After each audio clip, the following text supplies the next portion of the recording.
में कोरोना का कहर जारी है। पिछले 24 घंटे में रियासत में 2462 नए मरीजों का इजाफा दर्ज किया गया है। रियासत में 24 घंटों में कोरोना से 24 अफराद की जहां मौत हुई है, वहीं 1922 मरीज सेहतयाब होकर अस्पतालों से अपने घर जा चुके हैं। एमपी में कोरोना मरीजों की तादाद बढ़कर 95,515 हो गई है। रियासत में अब तक 1844 लोगों की कोरोना से मौत हो चुकी है। हुकूमत की जानिब से कोरोना मरीजों के बेहतर इलाज का जहां दावा किया जा रहा है, तो वहीं अपोजिशन ने हुकूमत पर तिब्बी सहूलियात को नजरअंदाज करने का इल्जाम लगाया है। इसी बीच भोपाल में ऑक्सीजन की कमी से शोभा फ्रांस की मौत होने का मामला भी सामने आया है। वहीं जबलपुर में नेहा तिवारी ने सोशल मीडिया पर अपने शौहर आशीष तिवारी की मौत पर सवाल उठाए हैं। नेहा तिवारी अस्पताल डॉक्टरों पर उनके शौहर के साथ लापरवाही करने और 10 दिन से रिपोर्ट न देने का भी इल्जाम लगा रही हैं। संक्रमण बहुत तेजी से बढ़ रहा है। हिंदुस्तान के बाकी राज्यों में भी बढ़ रहा है, कोई मध्य प्रदेश में ही बढ़ रहा है ऐसी स्थिति नहीं है।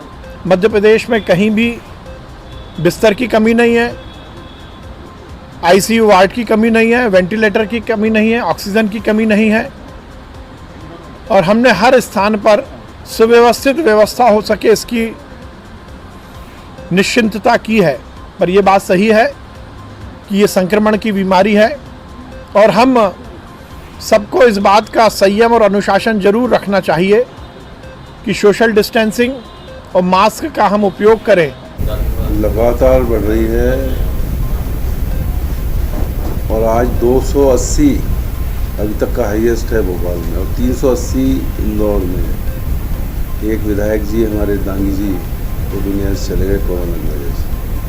कल जब विधानसभा में बैठक हुई थी तो कमलनाथ जी मुख्यमंत्री जी भी थे, मैं भी था, और एक प्रेजेंटेशन हुआ था वहाँ पे कोरोना के मामले में। जो प्रेजेंटेशन हुआ उसमें मुख्यमंत्री जी ने माना कि भयावह स्थिति और लॉकडाउन की वजह से बढ़ते जा रहे हैं, तो इसीलिए विधानसभा एक दिन की कर दी है और कोरम पूरा हो उतने ही विधायक। मैं मिसेस नेहा आशीष तिवारी, वो आशीष तिवारी जिसकी जान हॉस्पिटल की लापरवाही की वजह से चली गई। आज 10 दिन हो गए इस बात को। अब जाके हिम्मत आई है कि मैं आप लोगों को बता पाऊँ कि उनके साथ क्या हुआ था। कुछ नहीं था, उन्हें नॉर्मल फ्लू था जिसकी मेडिसिन वो पीसीजन डॉक्टर से ले रहे थे। ट्रीटमेंट चल रहा था उनका। संडे का दिन था, डॉक्टर अवेलेबल नहीं थे, इसलिए उन्होंने अपने भाई से कहा कि मुझे सांस लेने में तकलीफ हो रही, मुझे हॉस्पिटल ले चलो।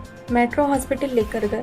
उन्होंने एक्सरे किया, बताया कि इन्हें निमोनिया है जो कि ज़्यादा बढ़ गया है, आप इन्हें मेडिकल ले जाओ।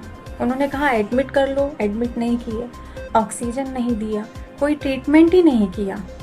उसके बाद एम्बुलेंस में इन्हें मेडिकल लेकर गए, मेडिकल में इन्हें एडमिट किया, ट्रीटमेंट करना स्टार्ट किए, अंदर जाने नहीं दे रहे थे, प्रोवाइड किया ऑक्सीजन।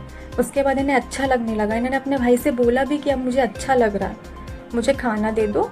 खाना खाए भी। उसके बाद मुझे फ़ोन किया 11:32 पर उनने मुझसे बात की, जो कि बिल्कुल नॉर्मल बात की।